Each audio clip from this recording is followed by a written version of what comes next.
So you ask ChatGPT, what's the best email marketing tool? In just a few seconds, it gives you a few brand names and clear recommendations. But your brand, nowhere to be found. No mention, no citation, nothing. Meanwhile, a competitor of yours that ranks below you on Google, well, they're front and center in the answer. That's the real shift that we're dealing with right now. AI is already changing how people discover and choose brands. And if your brand isn't mentioned or trusted in these AI-generated answers, you're invisible. Over the past year, I've been working with my team at Backlinko and SEMrush to figure out exactly how brands can win visibility in tools like Google AI reviews, ChatGPT, and Perplexity. And what we found so far? It's that most companies are still flying blind. But there are brands that are doing something different, and it's working for them. In this video, I'll break down the exact playbooks those brands are using so you can follow along and apply the same strategies so you can show up when it matters. Before we get into the playbooks, I want to take a step back. Traditional SEO is all about ranking and climbing to the top of a search results page. But AI doesn't just list results like that anymore. It's writing an answer. When somebody asks ChatGPT, what's the best tool for my problem? It's not just giving you a list of 10 blue links. It gives you a bespoke paragraph, a custom recommendation. Sometimes it cites its sources, and sometimes it doesn't. And in that answer, only a few brands are getting mentioned or cited. So now your goal as a marketer isn't just to rank. Instead, it's to get mentioned in the answer itself and be cited as a trusted source. We're calling this the seen and trusted framework. You need to get seen by showing up in the response and be trusted so you're cited as proof. And just something I want you to think about before we go too far. Most of the brands that are dominating AI answers today haven't done anything intentional to optimize for AI. They just did all of the right things before AI showed up. They focused on things like building brands with strong reputations. They invested in their support documentation. They prioritized earning detailed reviews from passionate customers. And they made sure when it made sense to participate in relevant conversations and communities across the web. It's all of that work that came together to be the raw material that AI systems are now pulling from. So I want you to keep this in mind. This isn't about reinventing everything and creating a brand new strategy for AI. Instead, it's about making sure that the right signals show up everywhere that AI is looking in your industry. Now, let's talk about why this shift matters. The old SEO playbook of let's just publish blog content and get links is still important. It still helps.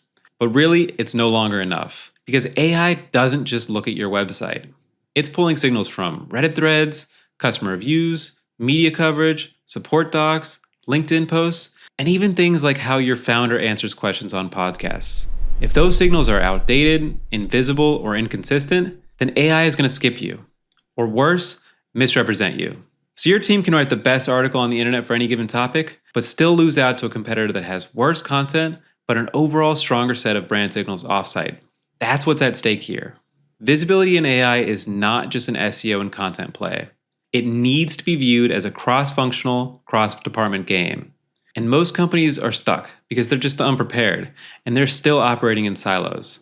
The ones that will win and are winning right now are coordinating across SEO, PR, support, community, and product.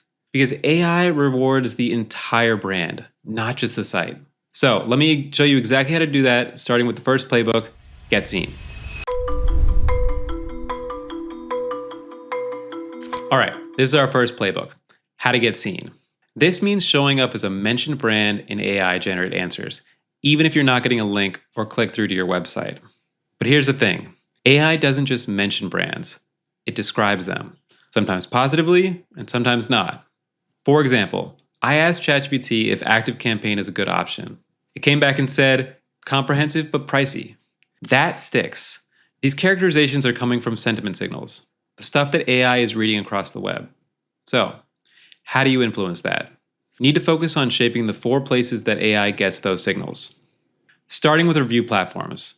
Think places like G2, Capterra, Amazon, Yelp, or whatever other site is relevant for your industry. These sites aren't just for customer trust. They're also training data for AI. But not all reviews are created equal. A 5-star, 2-line, great product review isn't going to be doing much. What you want are detailed reviews. The kind that talk about things like onboarding, specific features, and actual outcomes. Look at Slack's G2 page. Users talk about workflow automation, channel management, integrations, and ChatGPT loves citing those reviews directly. So here's what you can do. Start asking for reviews from users that have had real product experience. You can use templates like, how did our dashboard help your team? You really want to incentivize detail, not just stars. And make sure whenever you get a review to reply to every single one, because AI sees brand engagement as a trust signal. Next up are community platforms.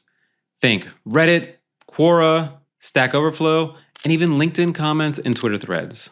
This is where people talk about your product without you in the room. And I promise you, AI is listening. The brand Tally absolutely crushes this strategy.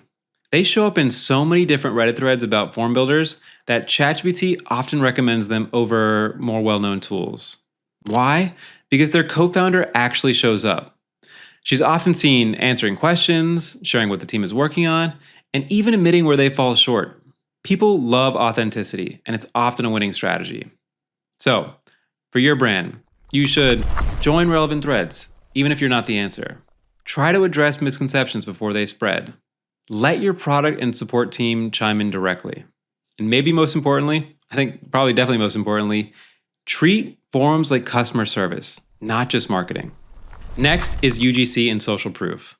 AI is learning from the content your customers create. Every time somebody posts a before and after, every workflow breakdown, every product win that they decide to share on LinkedIn or Instagram, that's data. Patagonia nails this.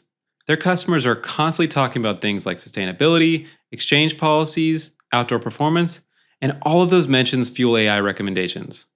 So you can encourage your customers to do things like post creative use cases, share their wins, even the small ones. Talk about the problems that your product helps solve. And when they do, comment, repost, and reply. Your engagement makes it that much stronger. Next is best of lists. And AI loves this content. These roundup posts like 10 best CRMs for startups or 8 top watches for runners are absolute gold. Why? Because AI loves citing comparison content. Garmin shows up for nearly every best GPS watch article online. And ChatGPT mirrors that, citing their battery life, durability, and water resistance. All of the things the articles say. So you need to focus on getting included. Build a press kit with ready-to-use assets. Pitch journalists ahead of their yearly refresh. Don't just target the obvious list. Think about niche verticals too. Remember, consistency across multiple third-party lists build repetition. And AI loves repetition. Quick recap. To get seen, you need to shape the narrative on review platforms, forums, social, and media. But now let's talk about the second half of the framework.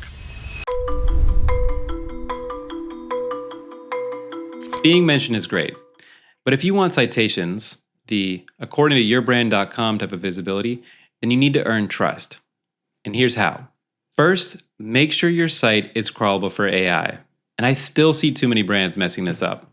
AI systems can't cite what they can't read. So you need to make sure you're using clean HTML for key info, like tables, pricing, and featured lists.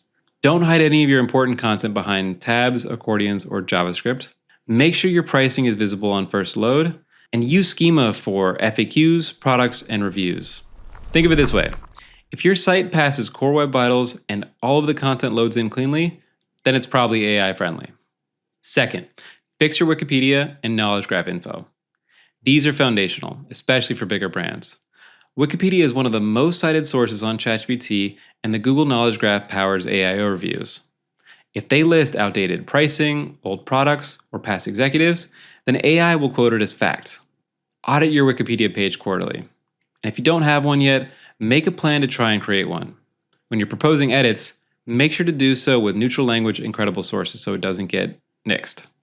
All of this is table stakes for brand trust. Third, publish transparent pricing. AI doesn't like mystery. If your pricing is hidden behind a contact sales form, then ChatGPT is just going to turn to Reddit. And Reddit is probably going to say you're overpriced. So make sure to show your pricing. And at a minimum, list ranges, tiers, and features per plan. Also make sure to update your profiles on G2 and Capterra, because all of this is what creates a trusted data source that AI can cite. 4. Expand your documentation and FAQ content. Product docs get cited way more than homepages. Why? Because AI needs specific answers, not marketing slogans. You need to create integration pages like how to connect X to Y, You need to build detailed FAQs around the real questions that people are asking. When you're doing it, use proper schema and structure it with good semantic HTML so it's crawlable. A great example, look at the Apple support site. It shows up all the time in AI responses, more than most other blogs. Fifth, create original research. This is one of the fastest paths to becoming a cited source. Create original benchmarks, do industry surveys, generate proprietary data. SentinelOne does this with cybersecurity reports, and it's why they're both mentioned and cited across AI answers. When your research gets picked up by the likes of Forbes or TechCrunch, AI is going to notice. So create something worth quoting and make sure that it's easy to parse. So that's our 2 playbooks. Now you might be wondering, okay then, but where does this all actually show up? Well, here's how the seen and trusted framework really pays off. First, there's the obvious ones. In ChatGPT, you're either getting mentioned right in the answer, or you show up in one of those little source bubbles. In Google AI Overviews, that's where your brand can slide right into the answer summary on the SERP. And in Perplexity, they're even more citation heavy. They love FAQs, Reddit threads, and comparison content. But it doesn't just stop there. When you start showing up in these systems, you're going to notice a ripple effect everywhere. More referral traffic, better brand sentiment, and leads that convert way higher. I'm talking about 6 times better in some cases. So this isn't just about generating brand awareness. It's about real demand, real pipeline, and real revenue. I want to leave you with this big takeaway. AI search is not about ranking higher. Instead, it's about getting seen and being trusted in these answers themselves. And right now, I really do think that window is still wide open for most companies. There really are only a few brands that are doing this in each industry particularly well. And now, probably more than ever before, I think that small companies can outrank the giants in these AI-generated answers if they move fast. So, what's next for you? Start by going and running a few test prompts in ChatGPT and Google. See how you're being mentioned and see who's being cited. Start thinking about how to apply the seen and trusted framework. Share it with your colleagues and start building a plan. And once you've had a chance to start implementing some of these strategies, watch how fast things actually start to change when you're showing up in the answers that matter to your business. If you want help tracking everything from mentions, citations, and sentiment, make sure to check out our breakdown of the top LLM tracking tools today. I'll make sure to link in the description. And if you're ready to start turning SEO into AI visibility, subscribe to this channel. We've got a lot more content coming, including one on LLM seeding and how to engineer from the ground up. You're not going to want to miss it.